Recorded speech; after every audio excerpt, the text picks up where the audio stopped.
Okay, इसमें हमारा पहला क्वेश्चन है, what is the impact of modifying isopropyl group of isoprenaline with benzene? तो इसमें जब भी हम बेंजीन के साथ रिप्लेस होगा कोई भी ग्रुप और बेंजीन वहाँ पे एक्ट करेगा, तो ऑर्गेनिक मॉलिक्यूल आने की वजह से हमारे पास हाइड्रोफोबिक ग्रुप आने की वजह से क्या होता है कि बाइंडिंग इम्प्रूव हो जाती है। जो भी हमारे पास एंजाइम्स होते हैं उनकी एक बाइंडिंग पॉकेट होती है, that is lined with amino acids, और वो भी हाइड्रोफोबिक होते हैं। तो इसके साथ जब हमारे पास हाइड्रोफोबिक कंपाउंड अटैच हो जाएगा तो इम्प्रूवमेंट इन बाइंडिंग प्रोड्यूस होगी। तो ये सारे एग्ज़ाम पॉइंट ऑफ व्यू से जिस भी स्ट्रक्चर के अंदर आप इस तरह का देखेंगे कि आपके पास ऑर्गेनिक कंपाउंड के साथ वो चेंज हो रहा है, तो वहाँ पे हमारे पास बाइंडिंग इम्प्रूव हो जाएगी। Which benzodiazepine is used in generalized anxiety disorder? तो alprazolam एल्प के नाम से जो आती है ये हमारे पास यूज़ होती है। Which corticosteroid is topically applied? Clobetasol, ये हमारे पास टॉपिकली अप्लाई होता है।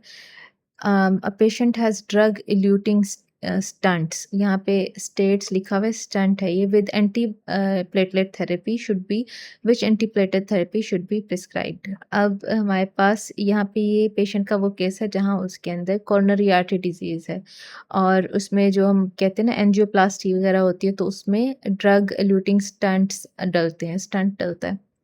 तो अगर पेशेंट को स्टंट डलावे तो हम उसको कौन-सी एंटीप्लेटलेट थेरेपी देंगे? तो उसमें हम डुअल एंटीप्लेटलेट थेरेपी देंगे, उसको क्लोपिडोग्रिल भी देंगे और एस्पिरिन भी देंगे। Which lymphocyte is responsible for production of immunoglobulins? तो ये हमारे पास टी हेल्पर लिम्फोसाइट है। आप इसको इस तरह से याद रखें कि हेल्पर है तो वो इम्यूनोग्लोबुलिन्स की प्रोडक्शन में हेल्प करता है। T helper lymphocyte.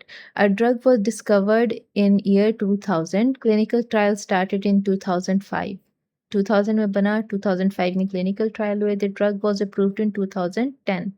When will the patent expire? जो उसका पेटेंट है वो कब तक एक्सपायर होगा?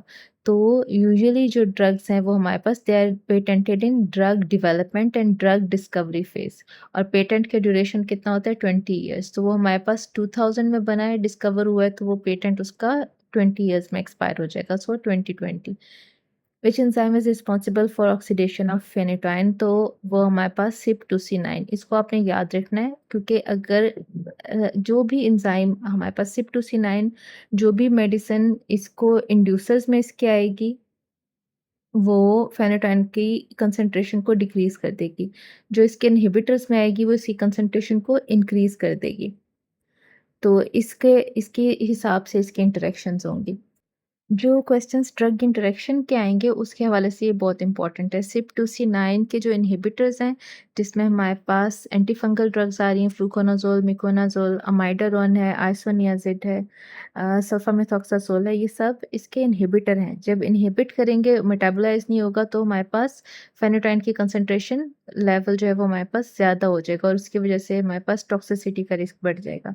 जो इसके इंड्यूसर्स हैं उससे क्या होगा, वो स्पीड अप कर देंगे मेटाबॉलिज्म को, तो इसकी कंसंट्रेशन कम हो जाएगी, जल्दी मेटाबोलाइज़ होगी, जल्दी एक्सक्रीट आउट हो जाएगी।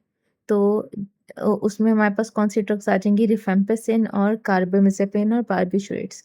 तो आपने ये याद रखना है कि अगर हम एंटी फंगल अमाइडारोन, आइसोनियाज़िड अगर हम दे रहे हैं फेनेटोइन के साथ, तो वो इसको इसके रिस्क ऑफ टॉक्सिसिटी बढ़ा देते हैं, और अगर आप रिफेम्पिसिन या कार्बामेज़ेपिन या बारबिटूरेट्स के साथ दे रहे हैं, तो वो इसकी इफ़ेक्टिविटी को कम कर देंगे। तो इसको आपने ज़हन में रखना है।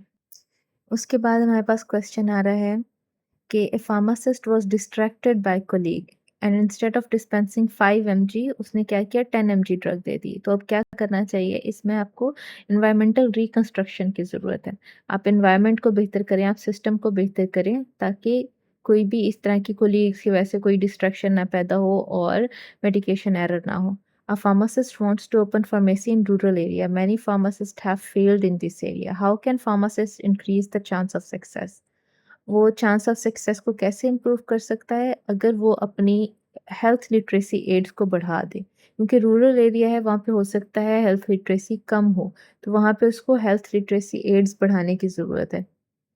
लोगों को बताए, बयान करे, उनको उनको समझाए कि आपके लिए कौन सी मेडिसिन किस वजह से ज़रूरी है, तो वो उस फार्मेसी की तरफ आएंगे।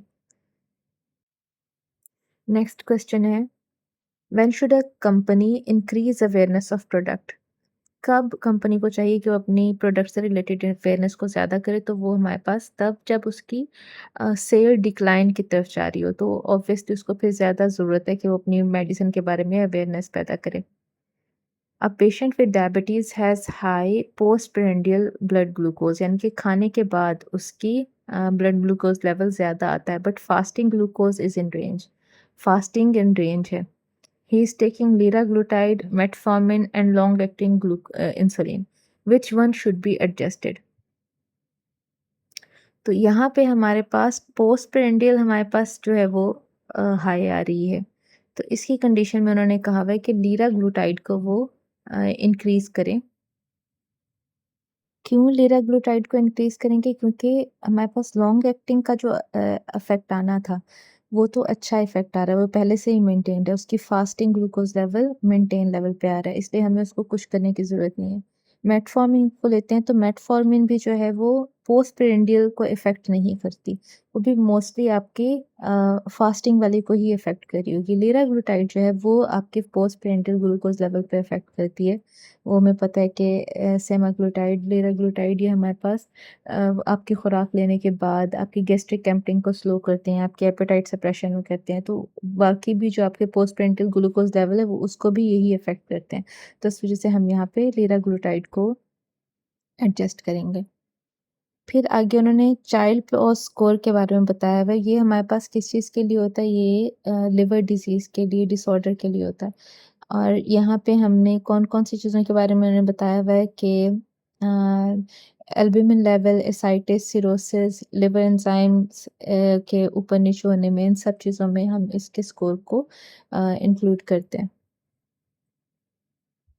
ये एक्चुअली ये स्कोर हमारे पास किस चीज़ के लिए आता है, इससे हम अंदाज़ा लगाते हैं लिवर हेल्थ कैसी है और मोर्टेलिटी किस लेवल पे होगी। अगर इसकी 3 क्लासेस हैं, ए, बी, सी। अगर ए क्लास में है तो उसमें फिर भी आपके पास प्रोग्नोसिस बेटर है। अगर बी में है तो उससे वर्स है और सी में है तो सबसे वर्स है। और इसका जो स्कोरिंग सिस्टम है वो किस तरह से इन 5 फैक्टर्स की बेसिस पे है। एन्सेफेलोपैथी पे है, एसाइटिस, बिलिरुबिन, एल्ब्यूमिन, आईएनआर जो हमारे पास है, या पीटी यानी कि ब्लीडिंग के जो हमारे पास मेजरिंग फैक्टर्स हैं उनके ऊपर है। और जितना 1 पॉइंट है वो उसमें हमारे पास अगर ये इतने पे रेंज आ रही है, उसकी उन्होंने स्कोरिंग दी हुई है कि अगर बिलो 2 आके अगर आपके पास बिलिरुबिन आ रहा है तो वो हमारे पास 1 पॉइंट पे है। अगर 2 टू 3 पे आ रहा है तो वो हमारे पास 2 पॉइंट्स उसके आ जाएँगे। अगर मोर देन 3 आ रहा है तो उसके 3 पॉइंट्स हो जाएँगे। इस तरह से हर एक के पॉइंट्स बढ़ते जाएँगे और जब वो आप ऐड अप करोगे तो उसके बेसिस पे हम जो उनका सम आएगा इन सारे फैक्टर्स के बेसिस पे उसके ऊपर डिपेंड करेगा कि कौन-सी क्लास बनेगी। और उस क्लास के हिसाब से हम मोर्टेलिटी को और प्रोग्नोसिस को डिटरमाइन करेंगे।